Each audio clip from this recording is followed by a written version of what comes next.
안녕하세요, 썸늘입니다. 부자가 되고 싶다 하시는 분들은요, 지금 바로 구독, 좋아요 꾹 눌러주시면 모두 복 받으실 거예요. 안녕하세요, 여러분. 썸늘입니다. 네, 지금 이 시간 현재 구독자분이 70명이 됐습니다. 와, 정말 감사합니다. 네. 생각보다 많이들 구독을 해주고 계시네요. 네.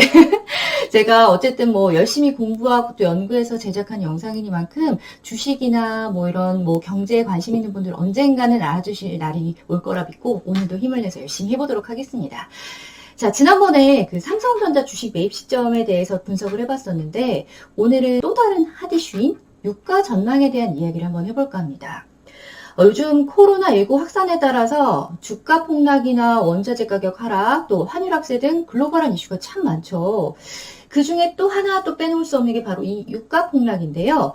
오늘은 유가 전망에 대해서 제가 분석을 하려고 준비를 하다 보니까 뭔가 필이 팍 오더라고요. 제가 또 유가에 직접 또 투자를 했습니다. 네. 그래서 더 좀 자신있게 말씀드리려고 하는데요. 자, 그럼 먼저 유가 종류가 어떤 것들인지 간단히 말씀드릴게요. WTI, 두바이유, 브렌트유 많이들 들어보셨을 텐데요. 이 세 가지를 세계 3대 원유라고 합니다.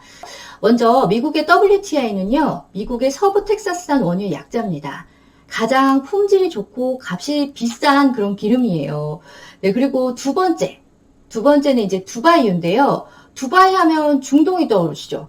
맞습니다. 이 두바이유는 사우디 쪽 중동 지역의 원유인데요. 유황 함유량이 많기 때문에 품질은 조금 떨어진다고 하네요. 그리고 마지막이 바로 브렌트유인데 간단히 말해서 유럽 쪽의 원유라고 보시면 됩니다. 그리고 이 원유들이 나는 복받은 나라를 바로 산유국이라고 하는데 산유국은 굉장히 많이 있지만 사실 제일 크게는 미국이 압도적인 1위고요. 그 다음이 사우디아라비아 또 러시아 순입니다. 산유국들 중에서는 이 세 국가가 유가에 대해서 빅3인데요. 이 세 국가가 유가 전쟁을 둘러싼 주요 국가라고 할 수 있습니다. 자, 그렇다면 유가는 과연 왜 폭락하고 게다가 유가 전쟁은 왜 촉발된 걸까요? 코로나19의 전 세계 확산으로 인해서 항공이나 자동차 그리고 배 운항이 줄어들었고요.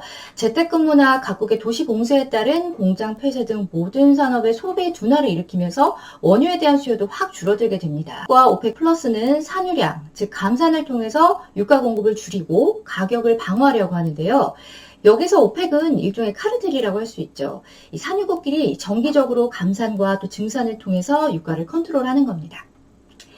네, 이번에도 코로나19의 대응으로 오펙 플러스 정례회의를 하면서 대규모 감산 합의를 통한 유가 방어를 논의를 하는데 러시아가 여기서 우린 감산을 못하겠다 하면서 오히려 증산을 하게 됩니다. 네, 그러자 세계 2대 산유국인 사우디아라비아도 오히려 하루 생산량을 증산을 하고요. 여기에 더 얹어서 가격도 20% 박앤 세일을 하게 됩니다. 이러면서 이제 유가 전쟁이 발발하게 된 것이죠. 그런데 여기서 또 재밌는 것은 가장 피해를 많이 본 국가가 러시아도 사우디아라비아도 아닌 바로 미국이라는 겁니다. 이 미국의 셰일오일 업체들은 생산 단가가 굉장히 높게 책정이 돼 있어요. 그리고 유가 공세에 디폴트, 그러니까 부도 위험에 크게 노출되고 합니다. 그래서 이제 트럼프가 직접 개입을 하게 되는데요. 바로 이틀 전인 4월 13일에 이 트럼프가 직접 개입을 함으로써 오펙 플러스가 원유 감산에 합의를 했습니다. 하지만 유가는 오히려 1.5% 더 하락을 하고 맙니다. 아마 하루에 970만 배럴의 원유 감산 합의는 역대급으로 가장 큰 규모의 감산 합의였지만 코로나19 수요 감소분에는 미치지 못했기 때문에 여전히 공급 과잉이라고 시장은 판단한 것으로 보입니다.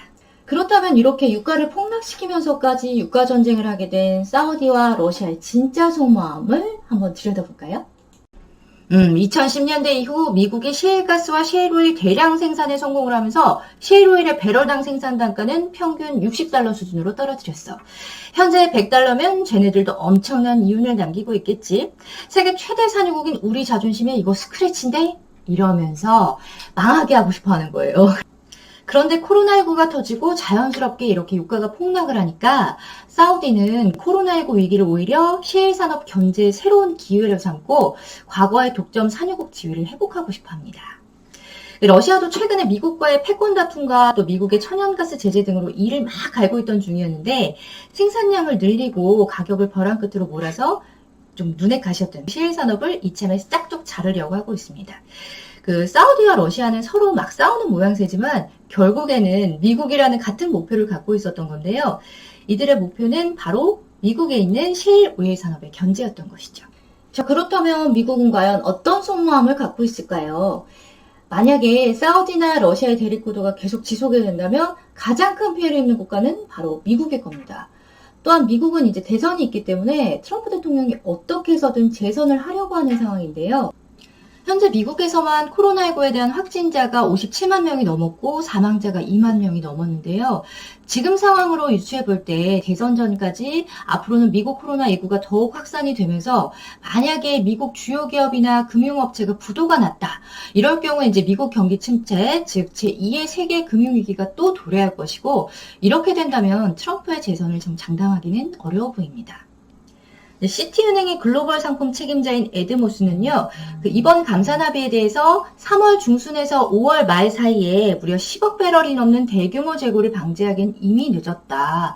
또 이번 감산 합의는 전례 없는 시기에 전례 없는 조치다라고 하면서도 하반기에는 이번 감산이 유가에 영향을 미치기를 시작해서 연말에는 배럴당 40달러 중반에 이를 것이다 라고 전망을 했습니다. 전쟁을 토대로 해서 유가 전망에 대해서 알아봤는데요. 투자를 하실 때는 가장 기본이 되는 게 바로 경제흐름과 기업 분석입니다. 그리고 투자의 책임은 본인한테 있는 거 반드시 기억하시고요. 좀 더 안전한 투자와 또 흐름을 알고 하는 투자로 우리 모두 두바이 석유 부자처럼 정말 부운회를 느끼면서 사는 그날까지 섭리TV는 쭉 계속될 거니까 함께 해주시면 되겠습니다. 자, 저를 계속 보고 싶다 하면 어떻게 하셔야 될까요?